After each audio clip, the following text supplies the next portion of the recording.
Bienvenue dans Tuba. Je suis Géraldine Févra, consultante en stratégie et en organisation. Je t'aide à passer de sous-l'eau à CEO. Que tu sois freelance, solopreneur ou que tu veuilles le devenir, Tuba te fait plonger chaque semaine dans le monde de l'entrepreneuriat. Tous les mardis, retrouve un nouvel épisode où je pars à la rencontre d'entrepreneurs. Ici, tu trouveras des idées, des conseils, des outils pour ton business, pour t'aider à entreprendre de manière libre et pragmatique. En clair, pour faciliter ton entrepreneuriat. Bonne écoute! Cette saison, on parle d'entrepreneuriat et de parentalité et surtout de comment est-ce qu'on peut concilier les deux. Salut à toi du coup, Guillaume. Salut. Comment ça va? Bah écoute, j'ai fait une bonne nuit là, donc ça va. Je suis au top de ma forme par rapport à la semaine dernière. C'est déjà un bon début. C'est ça. Merci d'être ici aujourd'hui et de venir nous parler de ta vie justement de nouveau papa, d'où la nuit qui C'est parfois ça. peut être un peu aléatoire. Oui, c'était juste parce que je suis papa, on est d'accord. Pour te présenter un peu avant que toi tu entres dans les détails, donc tu es photographe et formateur en photo. Ouais. Pour les auditeurs qui ne te connaîtraient pas, est-ce que tu peux te présenter un petit peu plus? Oui. Moi, je suis photographe principalement pour les entreprises. Donc, ce que je fais, c'est que je les aide à avoir une image. Enfin, le but, c'est d'augmenter leur valeur perçue, de montrer leur personnalité. Quand je dis entreprise, parfois, c'est surtout des chefs d'entreprise, en fait. Donc, ça a un lien avec le branding, on pourrait dire. Faire des photos qui correspondent à la personnalité de la personne qui les demande, aux valeurs. Et moi, mon but, c'est d'aller chercher en profondeur avec une phase d'enquête avant. Dire, je fais pas des photos juste esthétiques. C'est, je essaye de comprendre vraiment la personne, pourquoi elle fait ce qu'elle fait, comment, pour qui. Et une fois qu'on a fait connaissance comme ça, on essaie de construire une séance, par exemple, si c'est une séance de portrait, sur mesure. Et donc, ça sert à aller photos sur le site web, tu vois, Ouais. page principale, page contact, les réseaux sociaux. Donc, selon si c'est une séance d'une heure ou d'une journée, par exemple, j'ai des clients qui ont eu des dizaines de photos qu'ils utilisent sur Instagram, en story, etc. Après, parfois, c'est aussi pour les plus grosses entreprises, des événements ou des portraits d'employés. Mais globalement, mon objectif, notamment quand je peux pour les entreprises qui prennent soin de l'humain et de la planète, Mm. mais c'est de les aider, voilà, à attirer des clients avec une image professionnelle et rassurante. Ok. Pour faire court, voilà. Mais c'est top. Et je retiens en faisant des recherches avant aussi, sans doute pour mettre à l'aise et pour que la personne se sente Complètement. représentée aussi derrière par les photos, qu'elle se dise, ah oui, quand je me vois en photo, j'ai l'impression que c'est vraiment moi et qu'il y a quelque chose qui passe au-delà de l'image en tant que telle. Voilà. Et d'ailleurs, le meilleur compliment qu'on m'ait fait dernièrement, c'est une personne qui avait vu mon site, qui m'a contacté, qui m'a dit, je vois que tu arrives à montrer je sais même plus le mot exact, mais en gros, elle avait l'impression de voir les gens vraiment naturels comme ils étaient, tu vois, avec un vrai Ouais. sourire, pas la crispation et tout. Mm.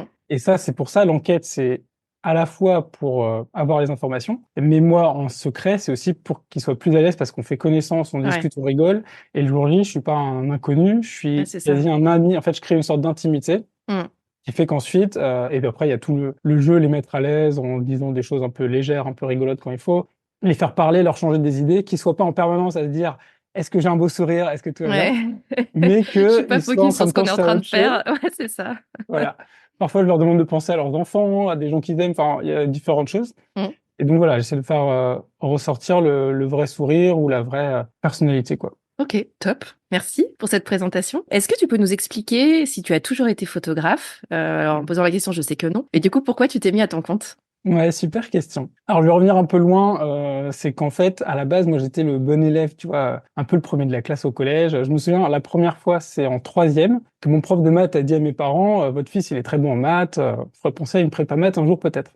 Et je Ok. savais pas du tout ce que c'était. Et moi, je voulais être musicien professionnel, tu vois. Donc, j'étais en mode, je veux être Pas la prépa artiste, maths. Ouais, la c'est un peu à guitare, l'opposé. le Ouais, c'est ça. jonglage, la magie, voilà. Et puis, en fait, comme j'avais pas de meilleure idée après mon bac, j'ai fait une prépa maths. Ok. Vraiment plus, enfin, intellectuellement, oui, mais genre vraiment pas, enfin, plus de vie sociale, plus de sport, plus de musique ou quasiment. Donc, moi, c'était vraiment dur parce que j'avais l'habitude de faire pas mal d'activités. J'aime bien tester plein de trucs. Oui. Et donc après, j'ai fait une école d'ingénieur aussi. Alors j'ai réussi à tenir parce que j'étais dans le club mix, j'étais DJ, organisateur de soirée et tout. Mais sinon, voilà, j'ai fait une option informatique. Mm. Et donc à la fin, je suis devenu développeur informatique. Ok. Donc au bout de 2 ans et demi, je crois que je me disais, là c'est bien gentil. Enfin encore une fois, hein, d'un point de vue optimiser l'algorithme, comprendre le fonctionnement, enfin intellectuellement la base de données, tout ça, j'ai un côté geek, ça me plaisait. Ok. Mais le côté 9h-18h devant l'ordinateur avec les mêmes collègues au même endroit tous les jours, c'était pas mon truc. Vachement moins. Ouais. Ok. Donc rapidement, je sentais, bon après, je vais pas rentrer dans trop de détails, mais J'ai une période aussi où j'étais plutôt à faire la fête, aller boire des bières le soir pour oublier, et donc bah c'était pas vraiment ma meilleure vie, quoi. Et puis deuxième phase, un moment en entre-deux, j'avais fait une rupture conventionnelle, j'ai essayé d'autres trucs, j'ai même fait une école de musique pendant un an. Et puis finalement, bon, ça a pas trop pris. Et donc, je faisais beaucoup de photos. Il y a une période où j'ai fait énormément de photos. Suite à une rupture, un déménagement, période difficile, et la photo, c'était devenu ma méditation, mon médicament. Enfin, ça me faisait aller mieux. Ouais. Pendant un an, j'ai créé une page Facebook à ce moment-là. C'était encore la période où Facebook, il y avait du monde. Et je postais des photos tout le temps, des photos perso, des photos dès que j'allais en soirée, dès que je voyais des gens, j'allais à un anniversaire, je faisais des photos des gens et tout. Et donc, il y a des amis et des proches qui commençaient à me suivre. Et en fait, c'est arrivé par hasard. Je voulais pas du tout devenir entrepreneur. Je connaissais pas. Moi, j'avais la mentalité du salarié, tu vois, vraiment. Et un jour, on m'a proposé, une amie de mon frère me dit, Guillaume, je prends des photographes sur mes événements professionnels. Ok. Est-ce que tu devrais faire un test parce que j'aime bien tes photos? Alors, moi, gros stress et tout. Je me suis dit, bon, allez, j'essaye. Alors évidemment, la première facture, dérisoire, tout ça. Mais au moins, j'ai fait ça. Un de mes premiers événements, je crois, c'était une soirée un peu déguisée d'ailleurs pour une entreprise, une grosse boîte. Et en fait, bah, la photo événementielle, ça m'a beaucoup plu. J'aimais justement trouver le bon cadrage, capter le bon moment, le bon sourire. Il y avait déjà ce côté, capter des humains au Ouais. moment où l'interaction est intéressante, tu vois. Même quelqu'un qui fait un discours à un moment, des gens qui rigolent, puis aussi le lieu, mettre en valeur le lieu, les aliments, parfois, s'il y a un traiteur qui fait des beaux plats. Et donc, j'aimais ce côté esthétique plus humain, quoi. Ok. C'est comme ça que j'ai commencé. Donc, au début, encore une fois, moi, vraiment pas du tout entrepreneur. Enfin, en rapport à l'argent, déplorable. Savoir se vendre, Ah, faut que je zéro. gagne ma vie en plus avec. Ok. Confiance en soi, zéro. Enfin, tu vois, c'était le mec qui se sous-vend et qui en rajoute encore plus pour être sûr qu'on lui dise pas que c'était nul, quoi. Et donc, j'ai mis des années à me rendre compte que je livrais beaucoup trop par rapport au prix, etc. Mm. Et donc, quand même, au bout de 2 ans, j'ai commencé à en vivre parce que au bout de quelques mois, je me suis dit, j'avais un boulot à temps partiel, je me suis dit, j'ai envie de tester à 100% parce que c'est une passion. C'est la première fois que je me sens vraiment passionné par mon travail. J'apprends plein de choses, je rencontre plein de gens. Donc, il y avait tout ce côté ouverture que j'avais pas dans mon bureau, tu vois, Mm. d'aller sur des lieux, et puis le réseau, tu vois, je vais sur un événement pour un client, le traiteur, on s'entend bien, il me dit, ah, j'aimerais bien t'avoir sur tel autre événement. Après, il m'a fait venir à l'Opéra Garnier, enfin, tu vois, des opportunités de fil en aiguille. Bon, jusqu'au confinement, où là, j'ai dû changer un peu. Bon, voilà, en tout cas, là, je t'ai raconté un peu comment je m'étais Mm. lancé. Pour finir, jusqu'à aujourd'hui, ce qui s'est passé, c'est suite au premier confinement que j'ai commencé à me mettre en mode plus portrait, parce que les Ok. événements, il n'y en avait plus pendant plus de 6 mois. Mm. Et par contre, je pouvais faire des portraits en tête-à-tête avec des chefs d'entreprise ou des indépendants. J'ai commencé avec un ami qui était avocat, et puis en fait, de fil en aiguille, une graphiste, et puis quelqu'un qui parle de moi, etc. Et c'est là où j'ai développé cette offre plus en profondeur, et où j'ai commencé à mettre plus de sens avec vraiment, parce que quand tu vas sur un événement, tu es l'anonyme témoin de l'événement. Mm. Là, j'ai commencé à devenir aussi l'enquêteur, aimer vraiment ce contact avec les clients, faire connaissance, leur parler, les rassurer, et puis plus vu que je me formais en marketing à côté, et ben me servir de ça aussi pour voir comment les images elles vont avoir un sens et pourquoi elles vont être au service de l'entreprise et pas juste, comme je disais, une photo jolie pour être rigolote. Et puis après, bah, au fil des années aussi, mes valeurs éco-responsables qui devenaient de plus en plus importantes parce que je voyais les températures qui montent, les incendies en Australie, etc. Et donc j'ai aussi communiqué à certains moments plus là-dessus et ce qui m'a permis d'attirer des clients qui avaient un pourquoi dans voilà, l'envie de prendre soin, comme je disais, prendre soin des humains, prendre soin de la planète, que ce soit des gens cuisine végétale, graphistes éco-responsables, enfin différentes Mm. spécialités à droite à gauche, plutôt des femmes d'ailleurs, hein, par hasard, avec cette idée de prendre soin des autres et d'avoir un métier qui a du sens. Ouais. Et parfois des reconversions de gens qui, après salariés dans une boîte un peu pas trop de sens pour eux, qui ont créé leur entreprise. Je pense notamment à une personne qui travaille dans le marketing à la Défense, Mm. qui est devenue savonnière avec des produits responsables et tout. Et donc, j'aimais accompagner aussi cette transition Ouais. Voilà, ça avait du sens pour moi d'accompagner des gens qui revoyaient un peu leur vie, quoi. Donc Ok. là, j'ai un peu dépassé ta question, mais Ah, finalement, c'est trop bien. la réponse, c'est que je me suis mis à mon compte par hasard. Et j'ai Ouais. découvert au fil des années pourquoi, comment, et j'ai beaucoup travaillé, entre guillemets, sur moi et sur tout ce qui est vente, etc. Parce qu'à la base, pour moi, le marketing, c'était manipuler et la vente, c'était abuser. Donc, je partais un peu de loin. Ouais. Et au fil des années, j'ai appris à me réconcilier avec tout ça et à voir que c'était des croyances, quoi. Donc, voilà. Ah, il y a trop de choses, il y a trop de choses. C'est trop Euh... J'arrête. Ouais. Non, non, je trouve ça hyper intéressant. Tu dis déjà, enfin, tu t'es lancé par opportunité, Ouais. là où il y a beaucoup de gens qui disent j'attends d'avoir la bonne idée, le bon truc et tout. Et toi, tu te dis Mhm. je me suis lancé par opportunité sans vraiment être attiré au départ par l'entrepreneuriat ou sans y connaître forcément quelque chose. Et j'ai découvert après mon pourquoi et mon comment. Et je trouve ça très rassurant pour des gens qui sont déjà lancés et qui cherchent encore. C'est Mmh. pas grave, la preuve. Ouais, ouais. Ah, Et mais des je fois, pense on que sait pas tout de suite et c'est OK, en fait. ouais, puis le pourquoi ça se retravaille. Tu vois, par exemple, au début, mon objectif, c'était d'en vivre. En général, Mmh. c'est ça au début. Et donc, avec ça, tu as l'idée, les idées communes de croissance, haut de gamme, tu sais, on te met plein de trucs en tête. Donc, moi, je me Mmh. disais, OK, je vais être photographe haut de gamme. Donc, je vais aller sur des entreprises qui font des trucs, nan, nan. Et c'est pour ça que je te dis que je suis allé dans certaines grandes salles, des grands hôtels parisiens, l'Opéra Garnier, des trucs. Et il y avait une petite fierté, tu vois, de me dire, ah bah ça y est, je suis photographe. Je suis allé au Shangri-La, je suis allé au Ritz, je sais pas quoi, bon bref. Mmh. Et en vrai, après, je me suis dit, mais non, c'est pas moi. Enfin, en fait, je m'en fiche, tu vois. Ça, t'as une envie d'avoir, enfin, je sais pas, c'est un peu l'ego qui vient se mettre là-dedans. Mmh. Et en fait, mon pourquoi, finalement, c'était pas ça. C'était qui j'ai envie de mettre en valeur et qu'est-ce que eux-mêmes ils sont en train de produire et quelle est l'influence de ces gens-là et Mmh. de leur entreprise sur la société et qu'est-ce qu'on essaie de construire ensemble. Et donc, en effet, le premier jour, j'avais rien de tout ça en tête. Mais comme tu dis, c'est déjà, faut faire des tests, voir ce qui nous plaît ou pas. Et maintenant, je garde ce qui me plaît et ce qui a du sens au maximum. Parfois, je fais de l'alimentaire. Enfin, je veux dire, je vais pas mentir, j'ai parfois des entreprises qui me passionnent moins, mais qui payent très bien ponctuellement. Mmh. Mais j'ai fait des super rencontres aussi parce que j'ai cherché des gens qui avaient certaines valeurs en commun avec moi. Et du coup, il y a ce côté amical, en fait. Et la Ouais. plupart de mes clients, je les sens pas clients avec la distance que j'imaginais au début. Tu sais, le client qui est là, Ouais. et toi, t'es C'est là, ça. Ouais. prestataire, client, une muraille. On Et est aujourd'hui, c'est absolument main dans pas au la même main. niveau, et cetera. Ouais, c'est ça. Ouais, voilà. Mais j'avais ce complexe un peu d'infériorité de me dire le client, c'est mon supérieur, tu vois. Et Mmh. aujourd'hui, je me dis non, non. C'est vraiment, on est au même, à la même hauteur et on travaille ensemble en complémentarité, quoi. Et Oui. ça, à la base, je voyais trop le côté hiérarchique qui était fictif, en fait, hein. Mmh. Et donc ça, c'est tombé avec le temps aussi. Bah, qui était fictif, mais que tu avais peut-être déjà vu ailleurs, ou enfin, ou c'est pareil en termes de croyances, c'est quand tu bosses dessus et que tu réfléchis à est-ce que toi, c'est aussi ce système-là que tu as envie d'avoir, que tu as Mhm. envie d'alimenter, parce que c'est aussi ce qu'on fait. En fait, quand on continue à se dire que c'est ça la réalité ou notre réalité, on continue à alimenter et donc à se persuader que c'est comme ça que ça doit se passer. Mais le fait de se re-questionner sans doute sur toi, parce que tu as parlé quand même d'introspection, ça Mhm. t'a permis aussi de recentrer des choses en disant, bah non, finalement, en fait, ça, c'était pas vraiment mon envie ou mon besoin. Peut-être que c'était un truc que j'avais imaginé être mon besoin, mais finalement non. Et donc de retomber sur ton pourquoi et ton comment de manière beaucoup plus nette. Mhm. Et je dis pas que c'est le dernier, hein. Je sais que j'en C'est aurai des ça. nouveaux. Je dis pas que C'est je ferai évolutif. toute ma vie. Enfin, Ouais. moi, j'ai toujours été dans le mouvement. Mm. Et comme tu dis, c'est quelqu'un qui m'a fait remarquer ça dernièrement pendant une sorte d'accompagnement un peu coaching. Elle m'a dit, mais en fait, toi, tes grands changements de vie, c'est les opportunités que tu as saisies. Et je me suis dit, ah, c'est vrai, j'ai pas vraiment pris des décisions. C'est que la vie me montre quelque chose. Mm. Et quand je le sens, bah, j'y vais, quoi. Et donc, bah, Ouais. si ça m'arrive à nouveau, j'irai ailleurs, tu vois. Ouais. Après, c'est que tu es capable de les voir aussi, les opportunités, parce que Ouais. tu sais, il y a les trucs que tu crées, ou, voilà, mais c'est aussi la capacité à se dire, ah tiens, là, il y a une porte, est-ce que j'y vais ou j'y vais pas, tu vois? Mm. Bah après, moi, je crois pas mal entre guillemets, à parfois l'univers qui s'aligne, quoi. C'est-à-dire, tu as une intention, tu parles de choses à ton entourage, et puis d'un coup, quelqu'un t'envoie le message qui fait basculer, la rencontre, la conversation qui te change, où tu sens qu'il y a une porte qui s'ouvre, quoi. Absolument. Mais seulement, comme tu dis, dans les périodes où tu es ouvert à ça. Il y a peut-être d'autres périodes où tu as autant de portes, mais tu les vois pas. Il y en avoir pas mal, notamment l'année dernière, où j'étais un peu dans le mal, mais ça Mais dépend c'est des ça. moments.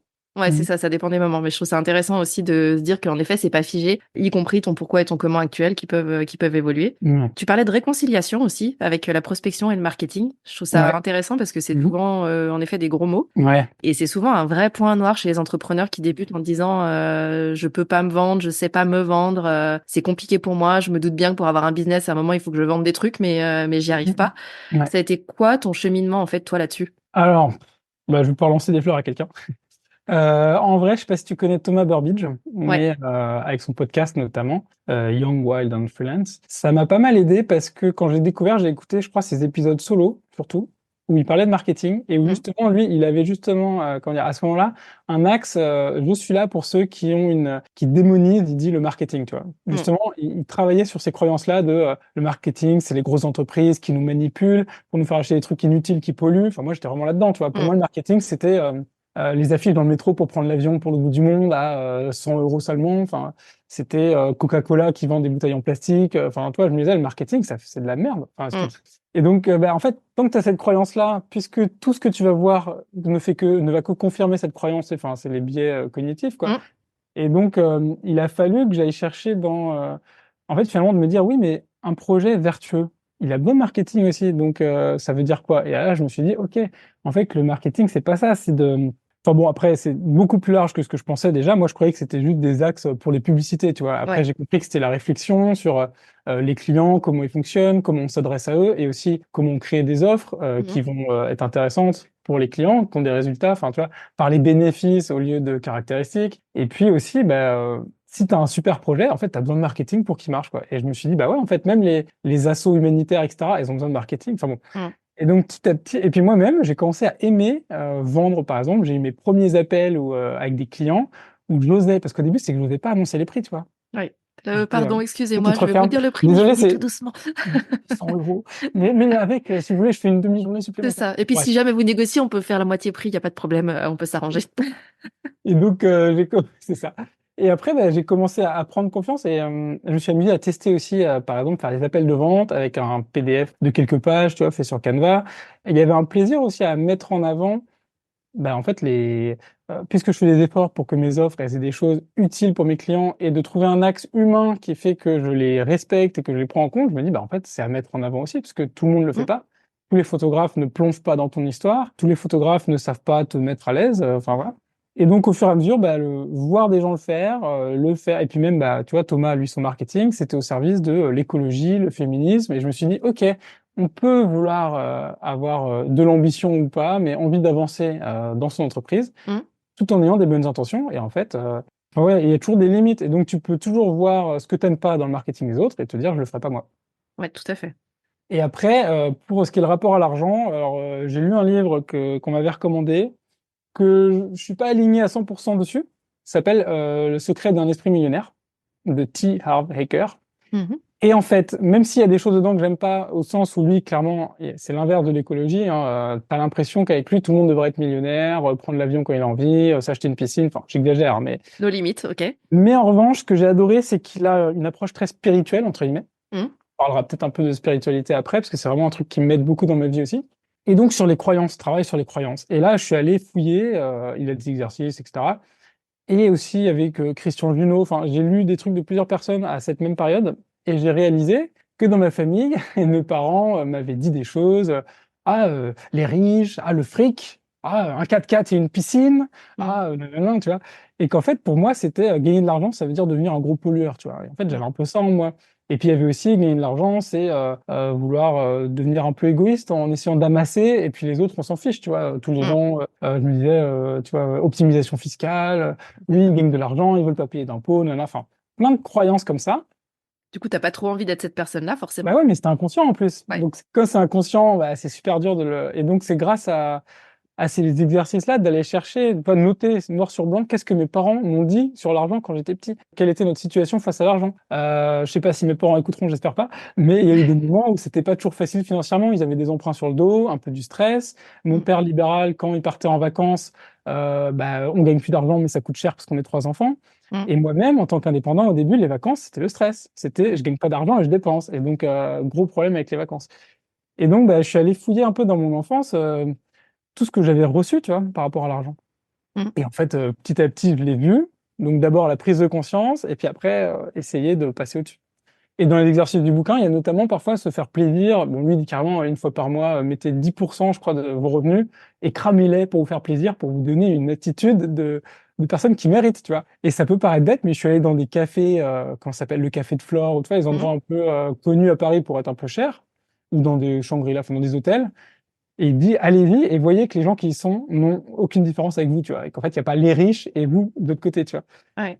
Et voilà, et à cette période-là, je m'amusais à me payer des trucs, payer des massages ou aller dans un resto étoilé avec ma copine, enfin, tu vois. Et ça m'a aidé aussi à me dire, OK, j'avais une croyance que je méritais pas de me faire plaisir, tu vois. Mm. Et donc, je peux pas gagner trop d'argent, sinon je risque de me faire plaisir et d'être égoïste. Enfin bon, bref, là, je vais un peu loin. Ouais, il y avait le travail sur le marketing, mais aussi beaucoup sur, j'ai vu que j'avais un problème pour recevoir de l'argent, comme si je Ouais. méritais pas, quoi. Mm. Ce qui est aussi un sujet qui revient souvent chez les entrepreneurs, le rapport à l'argent. Ouais, Parce que je pense qu'on n'y est pas forcément confronté quand sous d'autres modèles, notamment le salariat, ou pas de cette manière-là. Ça frotte peut-être pas autant. Et sans doute quand on est salarié, il y a pas il y a pas cette notion de devoir vendre ou se vendre. ouais. Peut-être que le tableau financier entre guillemets n'est pas complet. Je suis absolument pas experte sur le sujet, mais j'imagine que c'est pour ça que c'est moins des sujets qui ressortent quand on est salarié, mais qui ressortent beaucoup pour les entrepreneurs, parce que c'est quand même une des thématiques qui revient très très souvent, le Ouais. rapport à l'argent. Pour moi, ça fait partie de ces sujets, en fait, qui, en effet, via l'introspection, et c'est exactement le chemin que toi, tu as suivi, hein, en se posant la question de, OK, mais finalement, d'où viennent mes croyances, enfin, pourquoi je pense comme ça, etc., qu'on arrive à débloquer. Pour certains, ça peut être seul, ça peut être avec des lectures.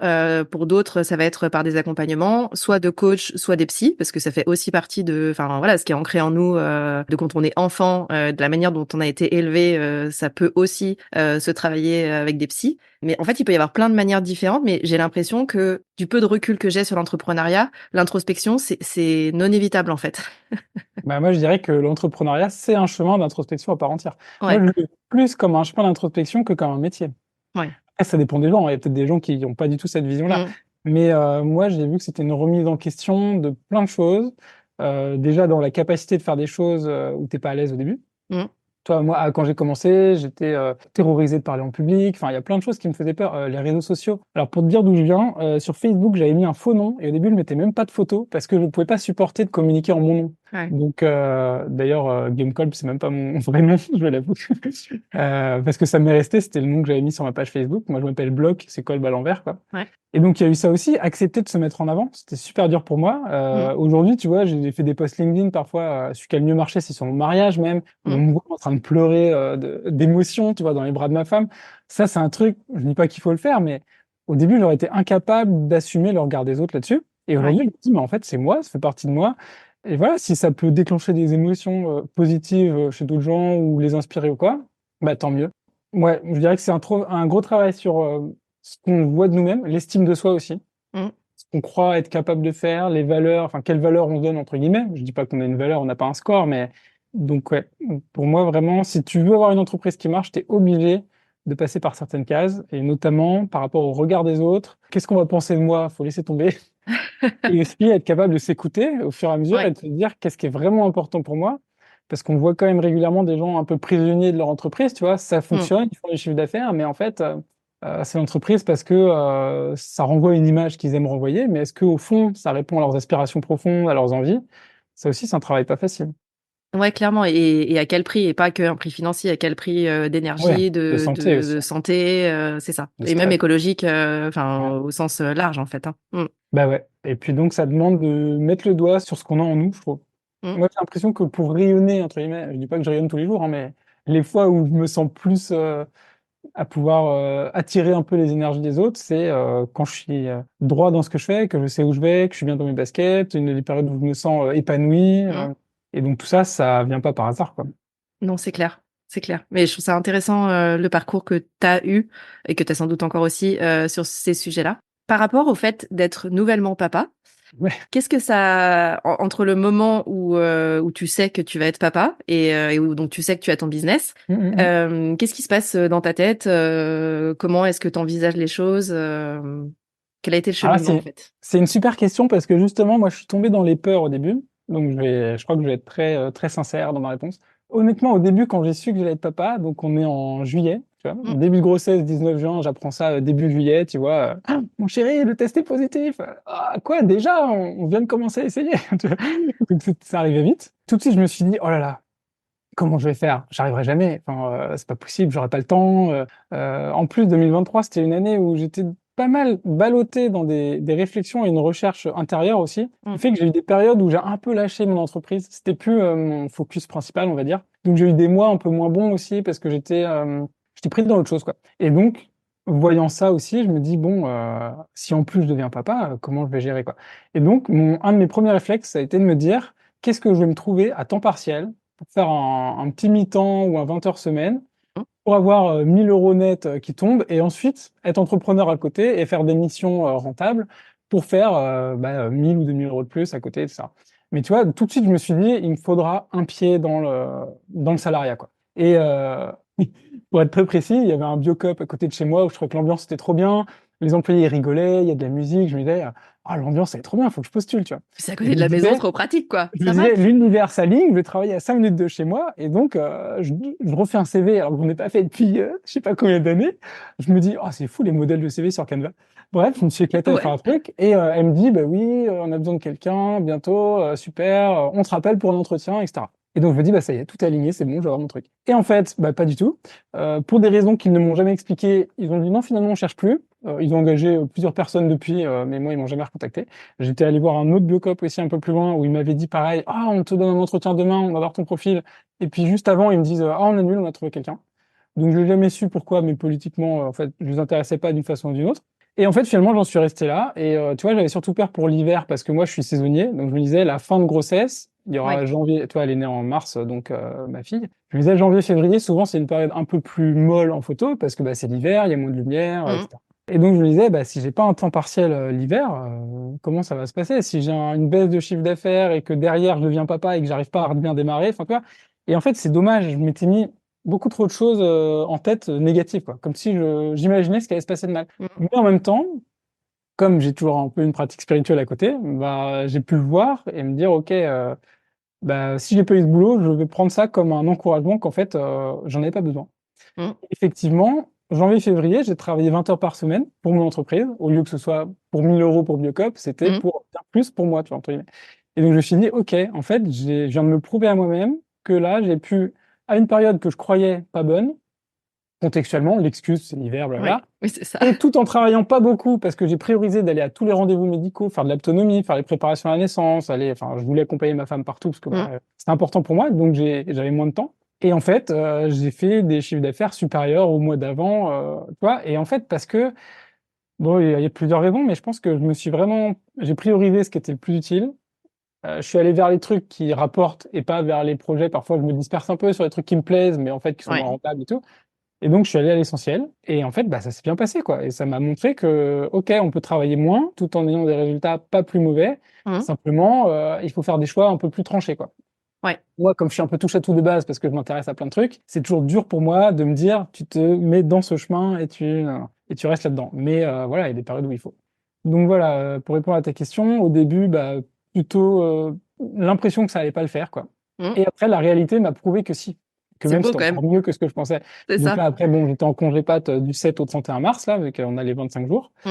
Et là, bah voilà, j'ai repris officiellement le 1er avril, donc j'ai pas travaillé, c'était férié. Donc là, c'est vraiment le tout début. Mais bah, j'attendrai ta prochaine question pour peut-être enchaîner là-dessus. Mais j'ai une idée plus claire de l'équilibre que je peux trouver maintenant. Et la grossesse, ça m'a mis en tête vraiment d'aller vers l'essentiel. Enfin, ça m'aide vraiment à voir mes priorités, me dire, OK, en fait, tu peux plus te permettre. T'as plus des journées entières où ta femme travaille et toi, tu es tout seul à l'appart et tu fais ce que Mm. tu veux, tu vois. J'ai Ouais. plus 9 heures à 19 heures chez moi où je fais ce que je veux. Mm. Non, là, j'ai 3 heures de libre. Qu'est-ce que je fais en 3 heures de super efficace, tu vois? Et donc, Ouais. j'ai appris à faire des trucs en mode, tu vois, machine. Enfin, pas machine, non, c'est humain, mais humain performant. Et donc, je me dis, c'est ça que j'ai envie de développer, quoi. Est-ce que ça génère une frustration chez toi? Parce que tu disais que tu aimais bien toucher à tout. Mhm. Mais est-ce que ouais, ça génère une frustration de devoir te centrer justement sur tes priorités? Bah, en fait, non, ça m'a même soulagé, je crois. Parce que j'ai dû dire non à certains trucs, même, tu vois, des rôles que j'ai en dehors de mon travail. Je fais un peu des trucs bénévoles, tu vois, par Mm. exemple, au conseil syndical de mon immeuble, dans une association bouddhiste. Enfin, tu vois, parfois, je passe du temps à organiser des événements, des trucs Mm. bénévolement, quoi. Et ça, j'ai un peu lâché, par exemple. Et donc, Ok. enfin, j'ai lâché, j'ai pas arrêté, mais j'ai dit, je lève un peu le pied, je serai moins là. Et donc, il y a aussi des choses où je passe du temps qui sont pas professionnelles, qui prennent pas mal de charge mentale et d'énergie, où j'ai levé le pied, quoi. Mm. Et donc, c'est pas que sur le travail, en fait, c'est en général dans ma vie, enlever ce qui est un peu superflu au sens où là, c'est pas la priorité. Et finalement, même en gardant l'essentiel, tu vois, en tant que photographe, j'ai quand même fait du portrait, de l'événement, des comptes photos. J'ai gardé quand même les différentes, je sais pas, palettes, je sais pas comment dire, Ouais, différentes ouais, couleurs de mon partie en métier. fait. Ouais, tout à fait. Donc, je me suis pas restreint à un seul truc. Par contre, j'ai gardé que ce qui était payé, ce qui était peut-être le plus rentable, entre guillemets, parce que bah, selon les missions que j'accepte, il y a des trucs qui me plaisent, j'accepte d'avoir un taux horaire, on va dire, plus faible, et il y a des trucs, au contraire, où en une journée, je gagne de quoi me remplir le compte pendant un mois, tu vois. Mm. Donc, euh, donc voilà, c'est un nouvel équilibre. Mais non, pour le moment, j'ai pas de frustration.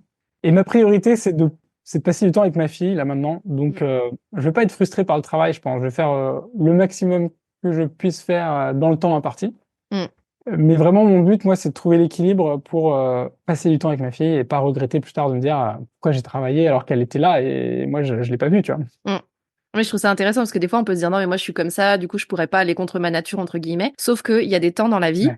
Et je trouve que les enfants sont en général assez révélateurs pour ça. Ou ben si, peut-être que oui, d'habitude on a besoin de A, B ou C, mais que finalement on peut avoir moins de A, B ou C Ouais. temporairement parce qu'il y a autre chose qui nous anime où on a besoin d'être Mmh. et ça durera peut-être pas toute la vie et en fait on sait aussi que c'est temporaire ou pas d'ailleurs selon ce dont on parle mais c'est ok et donc on peut réussir je pense à passer ces moments-là sans frustration, justement, parce qu'on sait pourquoi on est en train de le faire là Mmh. et qu'est-ce qui nous anime en fait derrière. Et donc je trouve ça intéressant des fois Mmh. de s'autoriser aussi à arrêter de dire mais de toute façon je suis comme ça donc j'arriverai pas à. Ouais, Des fois ouais. on peut aussi se Mmh. surprendre à dire bah en fait oui je pensais avoir ce Ouais. besoin-là mais finalement passer du temps avec ma fille et ben ouais c'est ok à côté d'être ultra focus sur ce que j'ai à faire et de moins me disperser parce que là j'ai besoin de passer du temps avec elle en fait. Mmh. Mais j'adore ce que tu dis et justement, le fameux, «Moi je suis comme ça donc c'est figé», c'est exactement ce que j'essaie de déconstruire tous les jours, quand je parle de pratiques spirituelles, c'est ça en fait, c'est Mm. quelles étiquettes je me mets et en fait, elles ont pas à être là parce qu'aujourd'hui je fais ça, demain je ferai ça et en fait, il y a pas de raison et j'essaie de pas trop me fermer des portes ou de me dire, «Je suis ci, je suis ça». C'est pour ça que même l'étiquette de photographe, faut Mm. bien en mettre une, mais au fond de moi, j'ai pas l'impression d'être photographe, j'ai l'impression d'adorer la photo et qu'il y ait des gens qui me payent pour ça. Mm. Mais j'ai plein d'autres facettes dans ma vie, tu vois. Et donc ouais, j'essaye d'enlever les étiquettes que je peux. J'aime beaucoup. Tu vois? Ça m'a parlé, dans ce que tu viens de dire, donc Ouais, on se rejoint là-dessus aussi. ouais, Tu parlais d'équilibre et justement du fait que tu reprends là après ton congé ouais. mat. Du coup, comment est-ce que tu envisages, cet équilibre, ce nouvel équilibre? Ok. Bah en fait, je pense que je vais déjà reprendre entre guillemets à temps partiel, c'est-à-dire je vais pas me dire il faut que je fasse tant d'heures par jour. Mmh. Je vais me dire chaque jour j'ai une tâche importante à faire. Tu vois, enfin, par exemple, je vais me dire toutes les semaines je dois avoir telle présence sur les réseaux, donc au moins tant de posts sur les réseaux. Mmh. Je vais me dire que tel jour, j'ai une mission client. Par exemple, là, cette semaine, tu vois, j'ai un jour, mon objectif principal, c'était l'enregistrement de ce podcast.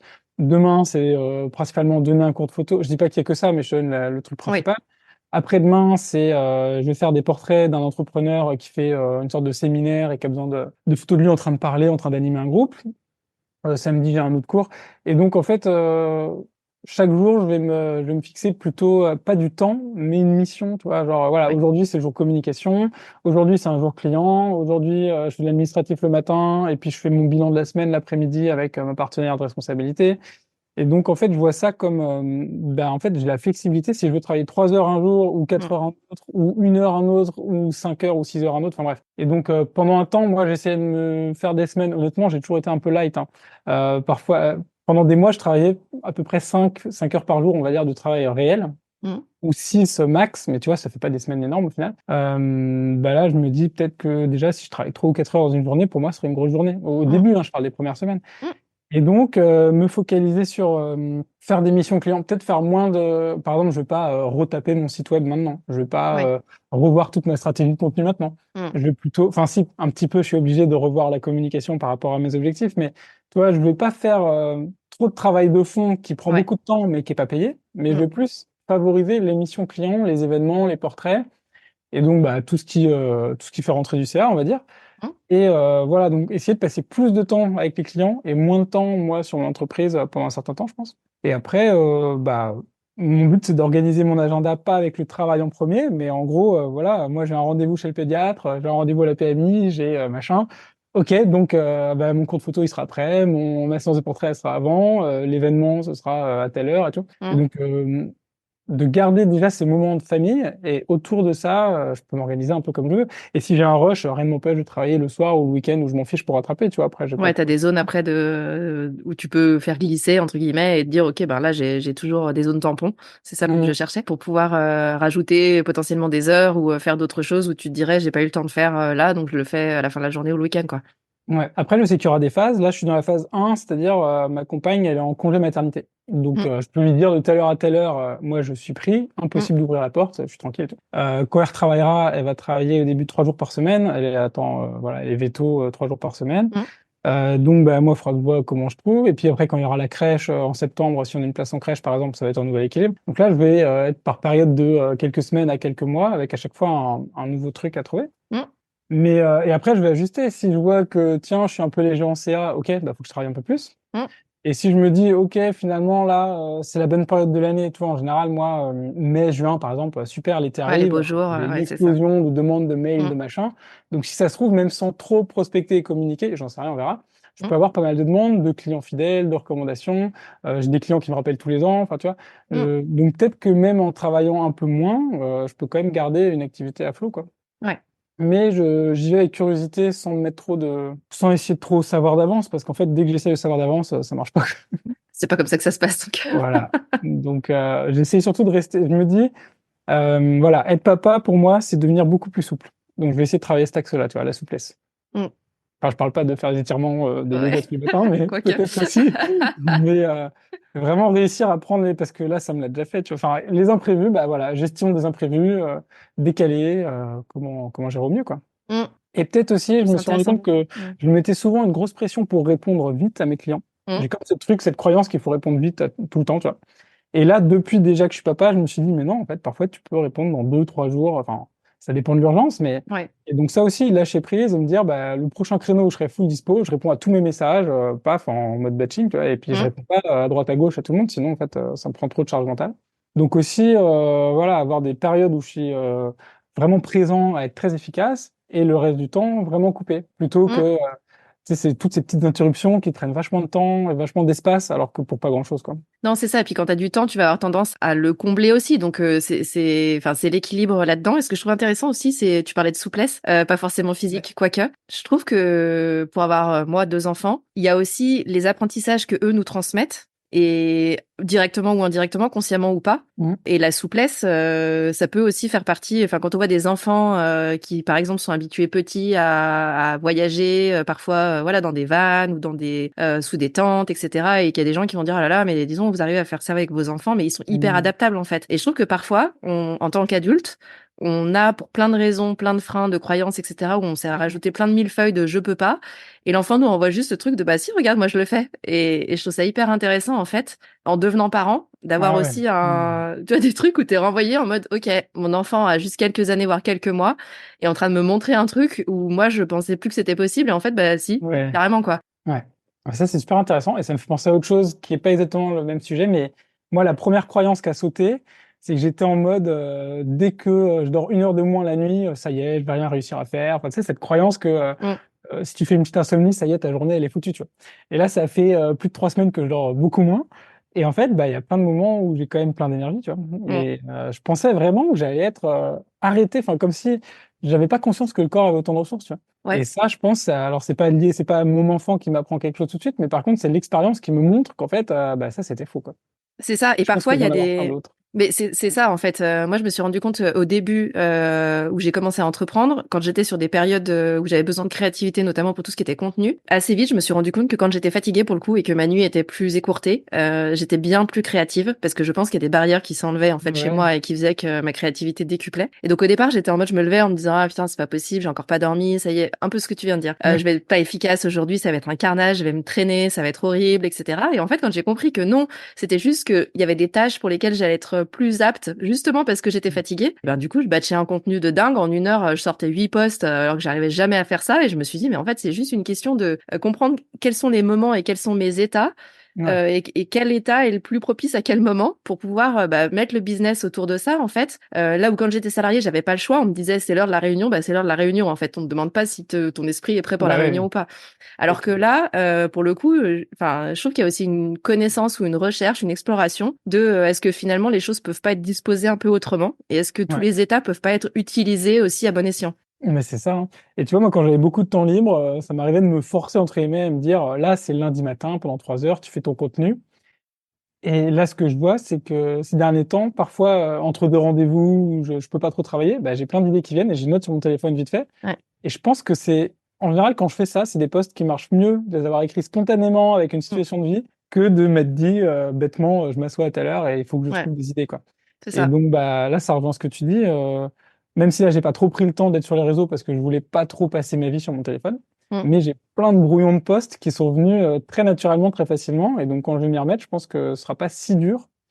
Parce que parfois, j'écris en 10 minutes un post qui m'est inspiré, qui vient tout seul, tu vois, Ouais, au lieu de mettre 3 quarts d'heure à écrire poussivement un post où je force le truc, tu vois. Je sais pas comment c'est dire. ça. Et en plus, on n'est pas satisfait après, donc Voilà. l'équation, elle est vraiment pas bonne, quoi. Et après, s'il n'y a pas trop de réactions, tu fais, ouais, en même temps, il était pourri. Ouais, c'est ça, je le savais. L'accroche Pourquoi était tu l'as nulle, donc c'est publié, du normal. coup? Ouais, c'est ça. Donc, ouais, non, t'as raison. Ouais. Je trouve ça intéressant de. Enfin, c'est aussi question de s'écouter, d'écouter ses besoins, hein, mais on a beau le dire, des fois, voilà, ça dérape. Est-ce qu'il y a des ressources qui t'ont aidé dans ton parcours entrepreneurial et ou quand tu savais que t'allais être papa et ou depuis que t'es papa? 3 questions en une. Alors, moi, je suis plutôt lecteur et écouteur. Comment on dit? Auditeur de. Auditeur. Je suis un écouteur sur pattes, ok. Donc déjà, en fait, ça peut paraître bizarre, mais mes ressources finalement qui m'aident le plus, je crois, c'est pas du tout business, c'est vraiment les livres qui parlent de spiritualité. Enfin, quand je dis spiritualité, ça peut paraître ésotérique, pas du tout, hein. En gros, c'est des livres qui te parlent de les pièges de l'ego, les pièges de certains désirs, certaines croyances. Enfin, en fait, analyser le mental pour voir à quel point il nous emmène n'importe où et reprendre le contrôle, quoi.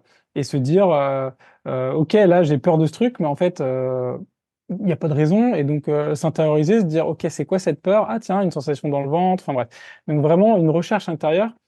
Un exemple simple, tu vois, il y a pas si longtemps, quand je recevais un mail d'un client, j'avais un petit stress tout de suite, tu vois, comme si il allait me dire, t'as mal fait ton travail, tiens, j'ai vu que t'as fait une erreur, enfin, tu vois, comme si inconsciemment, c'était forcément négatif, tu vois. Ouais.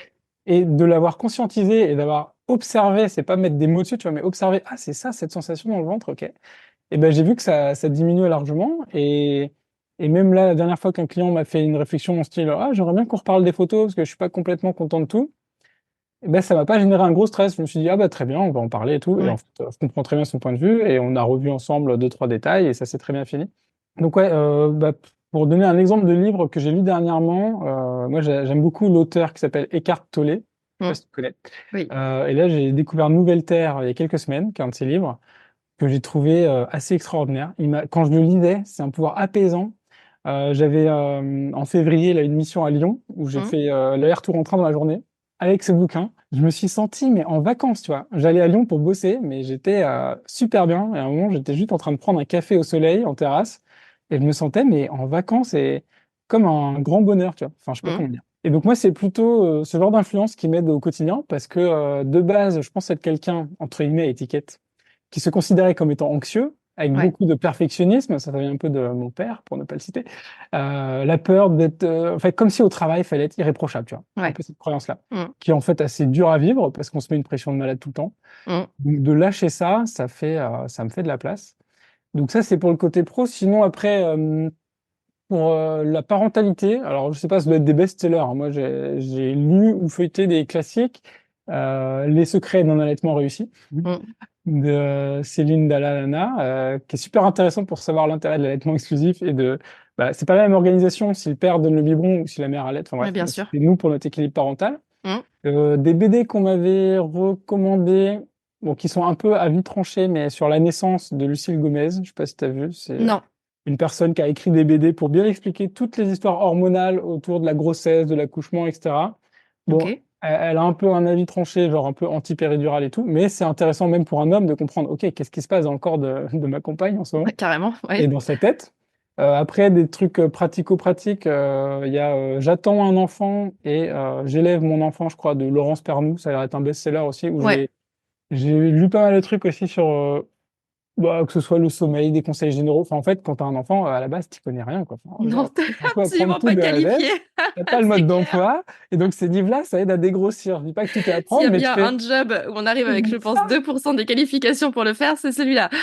Mais ouais, et puis quand tu te dis, si tu essayes de faire ça, le bébé, il pleure pendant 1 heure, et quand tu fais autre chose, en fait, il est content. Tu te dis, ah ouais, en fait, si je l'avais pas su. Donc là, c'était vraiment pour les ressources parentales, c'est les premiers noms qui me sont venus. Et après, bah, dans les podcasts, donc, il y a celui de Thomas Burbidge que j'ai pas mal écouté, notamment à mes débuts. Très bien pour ceux qui ont peur du marketing, de la vente et tout ça. Et surtout, moi, encore une fois, ce que, entre guillemets, je vais le dire, même j'admire, on va dire, chez lui, c'est que c'est le seul que je connaisse qui communique sans parler que de chiffre d'affaires. C'est pas, je vais vous aider à faire 5K par mois et vous serez les plus riches, les plus valeureux. Non, lui, il dit, OK, mon entreprise, elle est au service de l'écologie, du féminisme. Et donc ça, vraiment, je trouve que c'est inspirant aussi pour ça. C'est-à-dire comment dans mon entreprise, je mets des vraies valeurs et comment je les assume. Clairement. Après, j'aime bien écouter, j'ai ma curiosité, moi, des gens par exemple, tu vois, là, il y a eu Catching il n'y a pas longtemps. Bah, j'ai écouté le débrief de Geneviève Gauvin pour voir un petit peu. Je l'ai écouté avant l'épisode. Ouais, voilà, qu'est-ce qui se passe dans sa tête, financièrement, comment ça marche. J'ai découvert des choses. D'ailleurs, tu vois, en parlant de parentalité, je me suis dit, ça, c'est pas du tout ce que j'ai envie de faire. Le côté, je bosse comme une folle pendant des mois, je vois pas mon fils et c'est mon mec qui s'occupe de tout. Et mon fils, chaque fois qu'il demande, elle est où maman, elle travaille. Ça m'a fait mal au cœur. Parce que j'en ai pas encore parlé, mais moi, quand j'étais petit, mon père travaillait énormément, il était médecin libéral. Et donc, le dîner, c'est, il y a un plat, on se sert et on laisse une part pour papa qui mangera plus tard. Et on n'est pas épié. Et puis le soir, parfois, il rentre et il te fait un petit bisou dans ton lit, mais en fait, tu l'as pas vu de la journée, tu vois. Ouais, donc t'as pas de discussion, d'échange, voilà quoi. Alors, j'ai passé des très bons moments avec lui en vacances, en week-end. Il m'a inspiré des passions, notamment l'escalade, ça vient de lui, la magie, enfin, pas mal de choses. Mais voilà, moi, j'ai eu cette, entre guillemets, souffrance, enfin, que j'appelais souffrance quand j'étais petit. Aujourd'hui, je me dis que, bon, bref, de l'absence du père. Et donc moi, ça me donne aussi envie d'être là en tant que père, quoi. Donc là, j'ai un peu changé de sujet, mais oui, donc pareil, Nina Ramen, j'ai déjà entendu dire des choses du style bah attends, avoir un enfant, on dit que c'est l'éclate. En fait, moi, j'aime pas du tout. Les bébés, c'est pas très intéressant. C'est mon mec qui s'en occupe, tu vois. Moi, j'ai pas du tout ce point de vue-là. Moi, c'est un peu l'inverse. Et après, voilà, j'ai quelques newsletters que je lis, je m'abonne ou je me désabonne de gens qui sont entre guillemets un peu connus ou qui font des choses qui sortent un peu du lot, quoi, en ligne. Ok. Mais voilà, donc des podcasts au feeling, surtout quand il y a quelqu'un qui sort sur un sujet qui me plaît, j'écoute, mais pas forcément du genre à écouter toutes les saisons de la même personne, tu vois. Et je suis très lecture en fait, donc pas mal de bouquins aussi. On mettra toutes les rêves de toute façon en description sous l'épisode. Merci beaucoup pour toutes ces ressources. Toi qui nous écoutes, tu peux retrouver tous les liens pour joindre Guillaume aussi sous la description de cet épisode. Si tu as aimé l'épisode d'aujourd'hui et que tu penses que ça peut aider ou inspirer quelqu'un, partage ça autour de toi, que ce soit en story, sur LinkedIn ou au prochain apéro avec tes voisins. Ça marche tout à fait aussi. Merci beaucoup Guillaume d'être venu me parler d'Antuba. J'ai hâte du coup de voir la réalité de l'équilibre que tu cherches maintenant que tu reprends le boulot après la naissance de ta petite. Et donc hâte de te suivre. Bah merci à toi, ça m'a fait beaucoup de bien, je crois, de parler de certains sujets que je n'avais pas prévus d'ailleurs, mais en toute transparence, là, ça m'a nettoyé un peu de l'intérieur, cette conversation. Chouette, waouh, c'est un sacré. Ça me redonne aussi de l'énergie pour la suite, tu vois, ça me remotive en me disant, bon, bah, quand je sens une aventure, tu vois, devant moi, un boulevard, et on va voir ce qui se passe. Ah, trop bien. Merci à toi. Merci pour ton écoute. Tu as aimé cet épisode ? Si tu veux promouvoir Tuba, la meilleure façon de le faire, c'est de laisser un avis 5 étoiles sur ta plateforme d'écoute préférée. Tu peux t'abonner pour ne pas rater les prochains épisodes et partager celui-ci avec d'autres entrepreneurs à qui il pourrait être utile. Si tu veux me faire un retour direct, retrouve les liens pour me contacter en description de l'épisode. On se retrouve la semaine prochaine.